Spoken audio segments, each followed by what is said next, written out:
Today on Blue 58, the draft is over and undrafted free agency is passed as well. That means most of the work for building the 2023 Packers is already done. So who's going to be on that initial 53-man roster? Blue 58! Hello and welcome to another episode of Blue 58, the one and only podcast of thepowersweep.com. I am your host, John Meerdink, and I am happy to be with you here for another episode. One of the biggest things that I have learned doing this show over the years is how rosters are built differently than they're really presented in the media.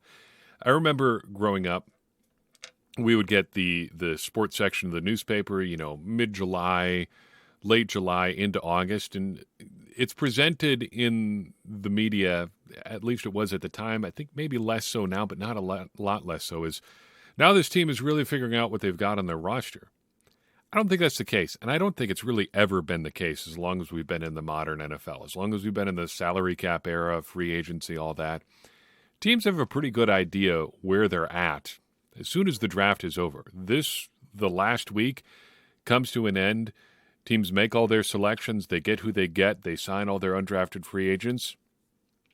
Outside of a couple small tweaks here and there, and, of course, you're going to have your injury adjustments and things like that during training camp and into the season. Your roster building is an ongoing process. But in terms of the guys that you would prefer to have, it's basically there already.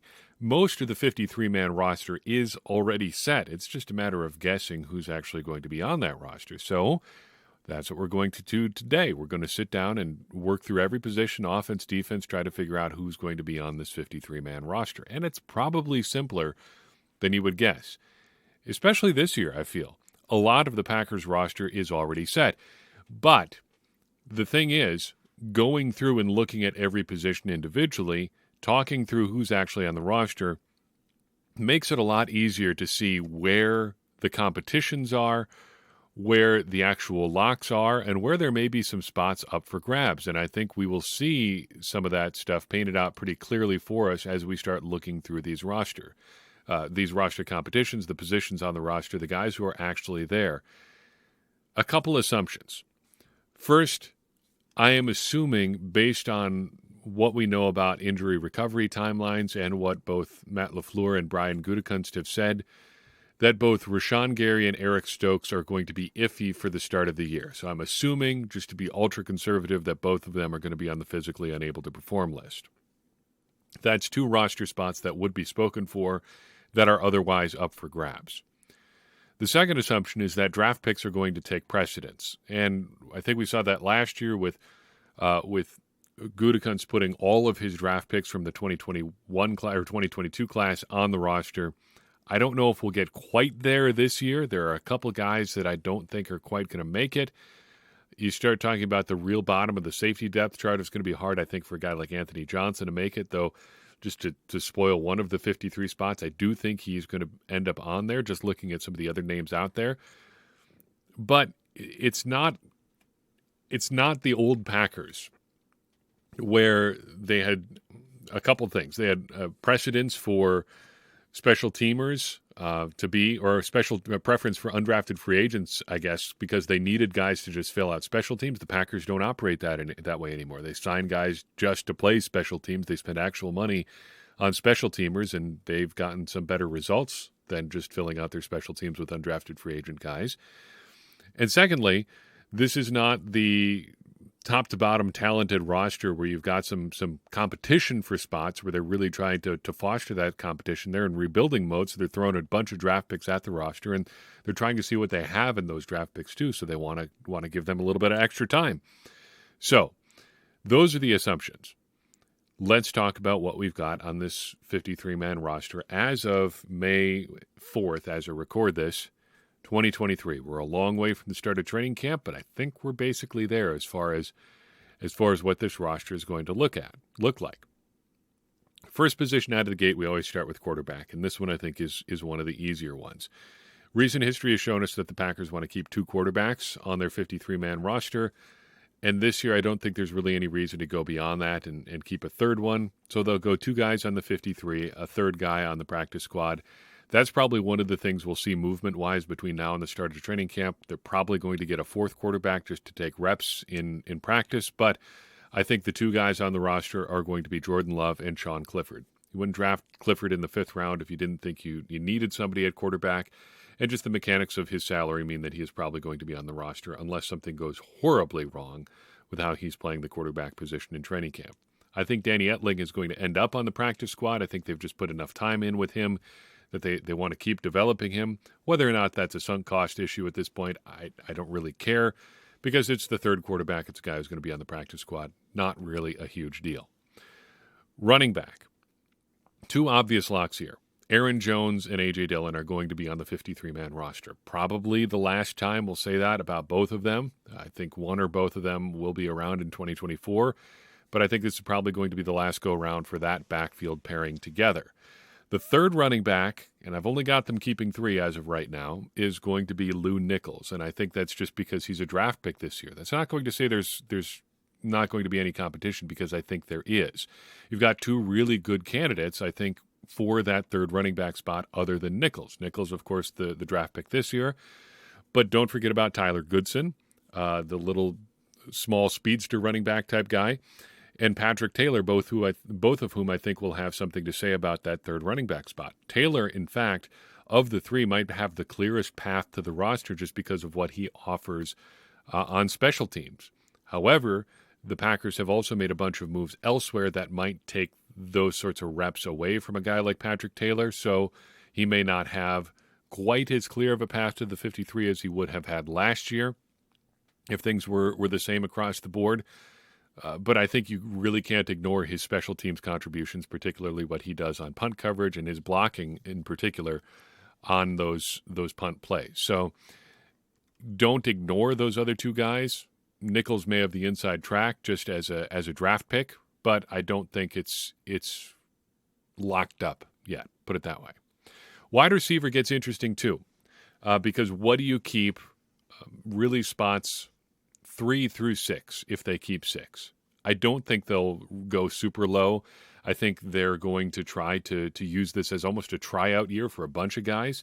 Wouldn't be surprised if you see quite a bit of movement at wide receiver this year, moving guys up and down from the practice squad, maybe bringing in some outside bodies and stuff like that. But this is going to be, I think, a year-long sort of audition thing as you try to build your passing game long-term.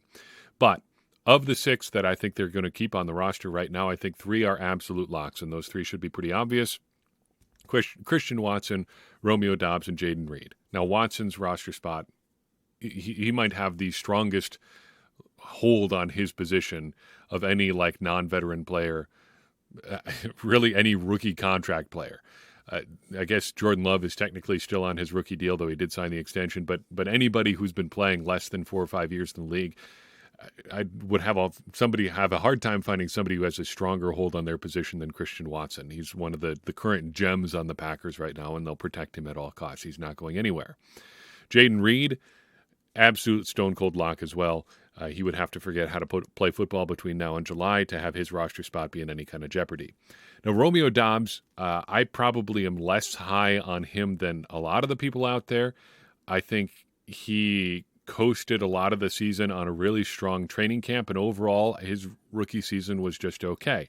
And to be clear, that's fine for a 4th-round pick, a rookie wide receiver. He was not an ultra blue-chip prospect. I think expectations after what people were writing about him and saying about him in training camp just went a little bit through the roof, and he kind of carried that after a couple statistically strong or strong-looking games early in the season.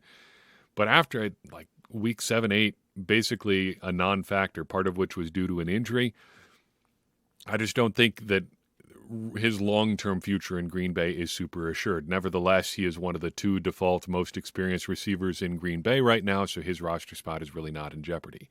Beyond that, it gets interesting. I think the 3 guys the Packers pick as of right now are going to be Samori Toure, Dontavion Wicks, and Grant DuBose. So you've got the other 2 draft picks from this year's class making it, and then Toure. It's pretty iffy, and I think you could go a bunch of different ways here. There are quite a few receivers on the roster right now, some of whom are just there so they can have practice and stuff like that because they need bodies. But I think, again, this is going to be a position that goes through a lot of bodies just because the Packers want to get a look at a bunch of different guys. And if Gutekunst is going to be making waiver claims or anything this year, I would bet that more than a few are going to be at receiver. He probably wants to get a look at that bottom half to bottom, maybe even 2/3 of the depth chart here, because you've got a lot of young guys here, and you might as well get a look at a few more if you can. But I think I like what I've seen from Wicks. I think he's probably ahead of Samori Toure as a receiver right now, and I think Grant DuBose is right there. And both Wicks and DuBose are ahead or are bigger than Toure. They're physically larger, and I think can offer a little bit more in terms of the body type that Matt LaFleur has shown some preference for. Now, Toure has some nice receiving ability of his own, but I think when you start talking about special teams contributions and stuff like that, he's probably going to end up a little bit behind Wicks and DuBose. And we haven't even mentioned Bo Melton yet.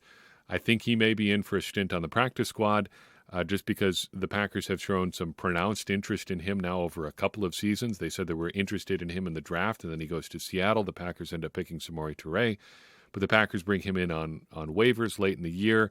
Very similar body type-wise to Jaden Reed, good speed. He is an interesting piece from a development prospect alone because other than Reed, he's the only guy who really has his body type on the roster at receiver, and I think that is an interesting offering in and of itself. And the Packers, I guess, in the Reed selection show that they are a little bit more open to that kind of thing too. We got a couple data points now between Melton and Reed going that sort of direction. So I don't think you can count Melton out. It might come down to him, DuBose, Toure, and Wicks fighting for 3, maybe 2 roster spots among them, and that is going to be an interesting competition.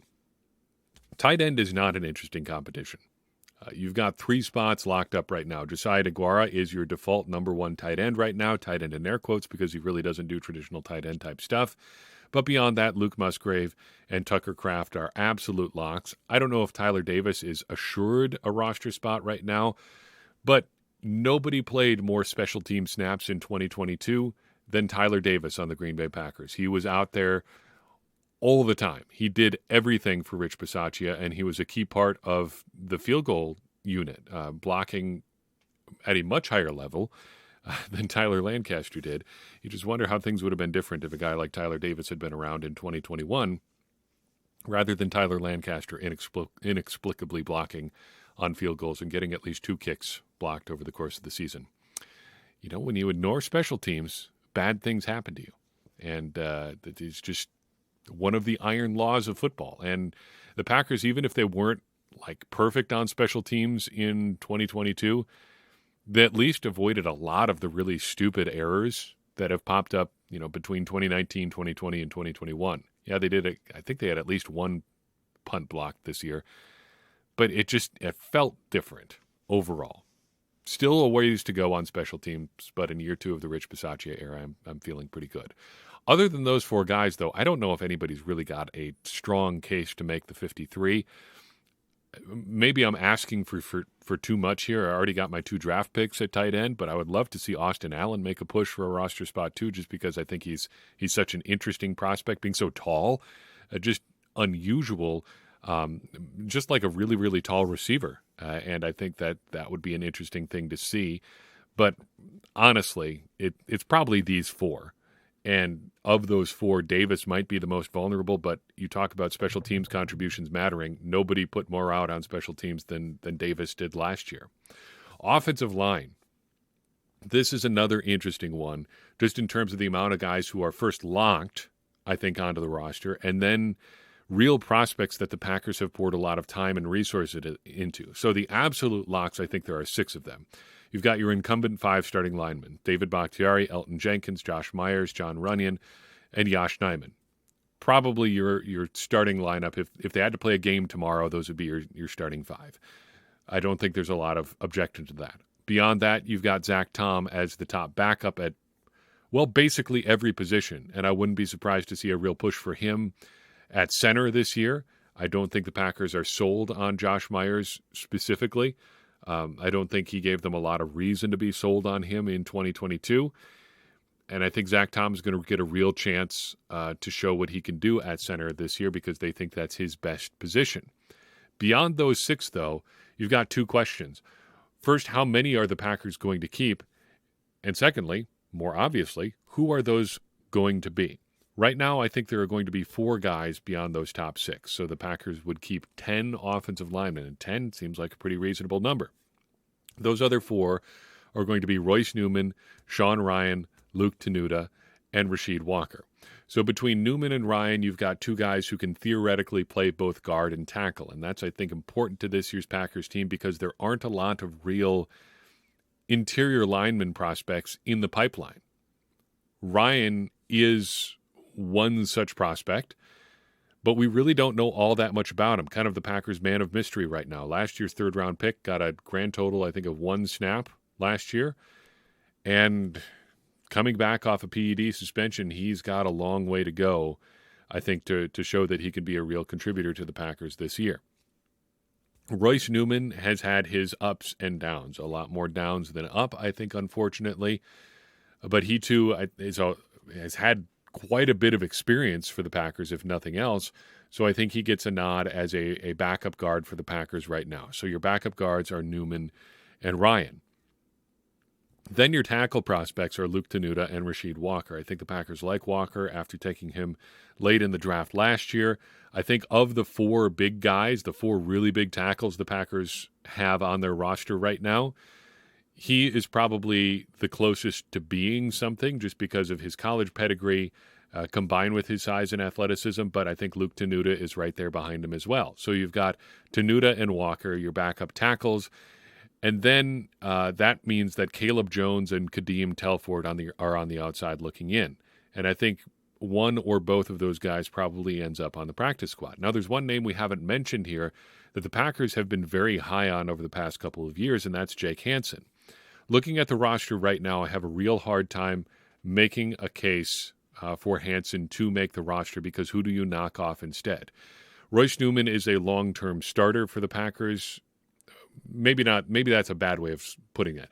Royce Newman has played a ton of snaps for the Packers. Let's put it that way. So the Packers, I think, obviously like him, and he can play guard and tackle, and that's something that Hansen can't do, although he can play center and guard, so maybe a little bit of versatility there, but he's probably not Zach Tom, so he's behind Tom on both of those counts.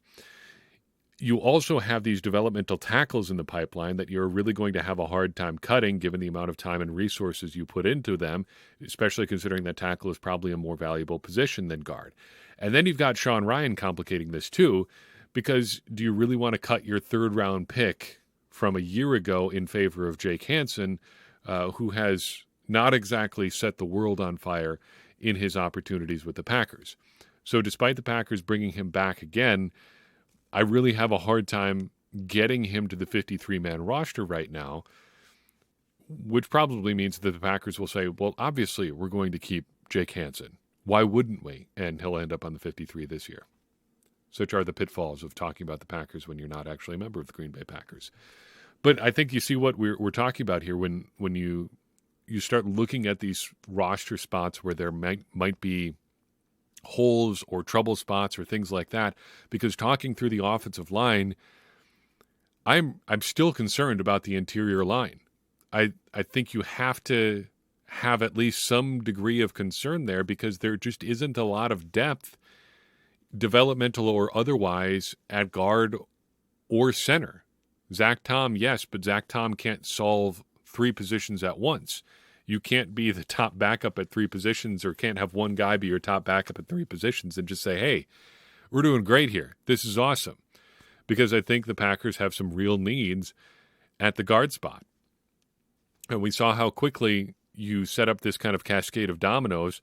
One guy can't go or one guy has to move around and you start moving other people around to account for that. And things start to cascade pretty quickly, and that was kind of the story for the Packers' offensive line early in the season last year. So that's the offense. Defense.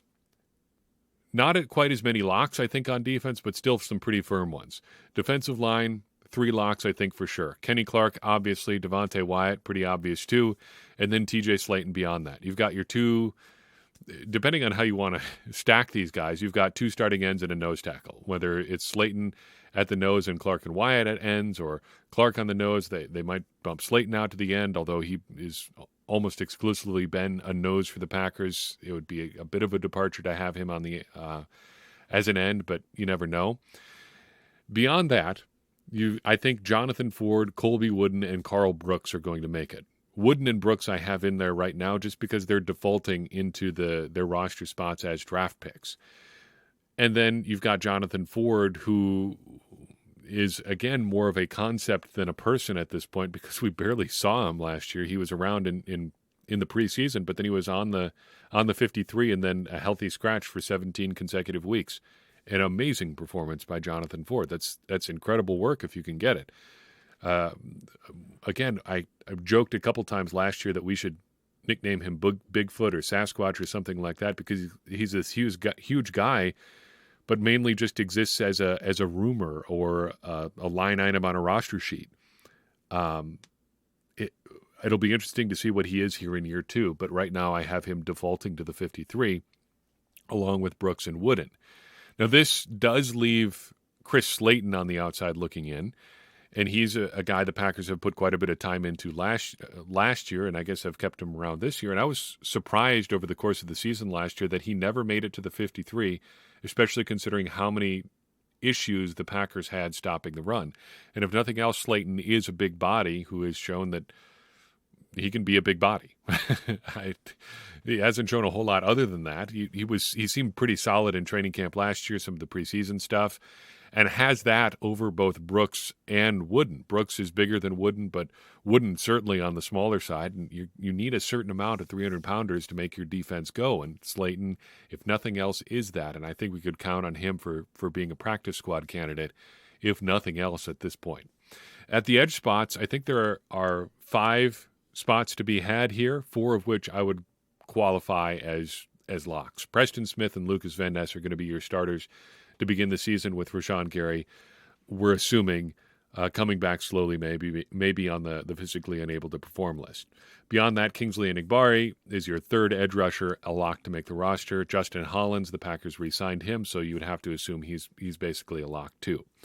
I think they keep a 5th guy, and right now I have a hard time finding a guy that it could be other than Jonathan Garvin. I think the Packers would like it to be somebody other than Jonathan Garvin at this point because I think he's shown basically he is what he is as a player at this point, and that is just a limited special teams contributor and a guy who's probably better than a lot of people think as an edge rusher, but still not all that great. So I think you could try to upgrade that 5th edge spot if you can. And maybe a couple guys get a look there as Rashawn Gary works his way back. But once Gary comes back, I think you got 5 pretty solid edges there that you like pretty good. At inside linebacker, 2 absolute locks, and then 2 guys I think you feel pretty good about for special teams purposes alone. Devondre Campbell and Quay Walker, obvious locks. They're going to be your starters. They're going to get a ton of reps, and that should be obvious to everybody. Beyond that, I think your 2 guys are Isaiah McDuffie and Tariq Carpenter. Tariq Carpenter is a linebacker now. Isaiah McDuffie is a core special teamer and played a few reps on as a linebacker, real linebacker last year as the Packers dealt with some injuries and some untimely dismissals from Quay Walker. Let's put it that way. McDuffie is going to play real linebacker reps this year. He looks like the Packers' 3rd linebacker right now. I'm interested to see what he can do. Let's see it here in year 3, Mr. McDuffie. At corner, 3 locks, and then it kind of gets dark. You've got Jair Alexander, Rasul Douglas, and Keyshawn Nixon as your top 3 guys. Alexander and Douglas on the outside, Keyshawn Nixon in the slot. That's how it's going to be until Eric Stokes comes back. Beyond that, I've got Corey Ballantyne and Carrington Valentine as corners 4 and 5. But I will say that it gets dark fast at corner if anybody goes down. I don't think that's a huge exception league-wide, but if Jair Alexander or Rasul Douglas miss extended time, especially as Eric Stokes is a little bit uncertain early in the season, suddenly you're looking at real cornerback reps for 7th-round pick Carrington Valentine or Corey Ballantyne or one of your special teamers, Benji Franklin, Tyrell Ford, Keandre Thomas. That doesn't excite me all that much. I like what each of those guys can do on special teams, especially Tyrell Ford coming down from Canadian football. That'll be fun to watch, a fun story over the summer. But, man, things could get to be a problem here in a hurry at corner. Not that that's necessarily a big exception around the league. I think if you look at a team and that's really saying, no, we're pretty good 4 or 5 deep at corner, I would say they're probably lying. I just don't think there are those teams out there that run 4 or 5 deep at corners where they're just feeling really, really good about it, because it takes a really unique skill set to play corner in the NFL, and there just aren't a lot of those guys concentrated onto one team. That's why you're constantly looking for defensive backs. Same is kind of true at safety, where I've got the Packers keeping 5 right now. Darnell Savage and Rudy Ford, your starters, I guess, and then Dallin Levitt, Tarvarius Moore, and Anthony Johnson, safeties 3, 4, and 5. I think it's a little bit uncertain here too, and things could get crazy at safety because there's a lot of guys that the Packers like there, and I think you can see why. Plus, a lot of them have special teams juice. 4 of those 5 guys that I mentioned, 3 of those 5 guys I mentioned as 53-man candidates are primarily special teamers. Rudy Ford came to the Packers because of his special teams acumen. Dallin Levitt didn't play a single snap on defense last year, but played a ton of snaps on special teams. Tarvarius Moore, of those 3, Ford, Levitt, and Moore, has the most experience on defense, but he too does a lot on special teams. Then you've got guys like Innis Gaines, who I have not on the 53-man roster right now, but who the Packers have spoken highly about in the past and seems to have a little bit of juice. Undrafted free agent Christian Morgan out of Baylor, I think, might be one of the candidates to make a run here, as well as Benny Sapp, the other undrafted free agent guy, just because of his experience playing as a deep safety. There's a lot of guys that I think the Packers could be excited about here, but a lot of guys that are primarily special teamers who are big projections in terms of playing a significant role on the defense. Safety is going to be one to watch this summer just because it's going to be wild, I think. There are going to be a lot of guys rotating in and out, and maybe a lot of guys who are bouncing in and out of the coach's good graces on a week-to-week basis. Now, special teams, 2 absolute locks, I think, right now, and one guy I think is pretty close to a lock. Anders Carlson, the kicker, I think is pretty close to a lock right now. The Packers do have another kicker on the roster. I think this is a situation where the draft pick takes precedence, and the Packers are going to make him prove that he shouldn't have the job. Look at it as an extended audition that could go into the regular season. I don't think the Packers are going to stand pat at kicker throughout this year by any means, and they won't hesitate to make a switch if they have to. Well, I shouldn't say they won't hesitate. The Packers will almost certainly hesitate to make a switch, but have shown that they are willing to make a switch if they have to, if somebody makes continual special teams errors over the course of a couple years. Figure it out. Who might we be referring to there? Matt Orzik, the long snapper, almost assured a roster spot. I would say he is guaranteed a roster spot right now. Jack Coco did a fairly good job last year, but then the Packers went out and actually signed a long snapper and gave him apparently a pretty decent contract here. So I would have to think that he's at the very least a heavy, heavy favorite, if not an absolute lock. And then Pat O'Donnell, though the Packers are adding a punter for rookie minicamp this week, I don't think his job is in any real jeopardy, and I don't think they could actually afford to cut him if they wanted to. So there's your 53. It's probably a lot closer to set than some of the content people, especially in legacy media, would have you believe. In fact, I think it's probably exclusively legacy media that has you July, August talking about how there's roster spots up for grabs. There really aren't. The Packers and pretty much every NFL team have their roster set as of right now, more or less, for the 2023 season. Of course, no plan survives contact with the enemy, and the enemy here in question is just injuries. People are going to get hurt, and plans are going to change. And when those plans start changing, the Packers roster is going to change with it. But I think, as of right now, this is as pretty close to the Packers roster as we can get. I think there are not really a whole lot of positions where you're going to have serious competition. It's more of a matter of the Packers looking at this long list of guys that they've got on the offensive line or at safety and saying, all right, which of these guys do we actually want to keep? That's not so much of a roster battle as maybe an accounting puzzle, maybe figuring out who you can get through to the practice squad if you've got all these guys you like anyway. I don't know how strong this roster really is, but they sure do have a lot of prospects, and sorting through those prospects is, I think, what the real roster battle is going to be for this training camp and really into the regular season. That's all I've got for you in this episode of Blue 58. I appreciate you tuning in. I would appreciate it even more if you would take a second and share this episode with someone you think would enjoy it. It's going to help more people find the show and get more people involved in this conversation that you and I are having about the Green Bay Packers, which in turn is going to help all of us, me included, become smarter Packers fans. And as I always say, smarter Packers fans are better Packers fans, and better Packers fans are what we all want to be. I'm your host, John Meerdink. We'll see you next time on Blue 58.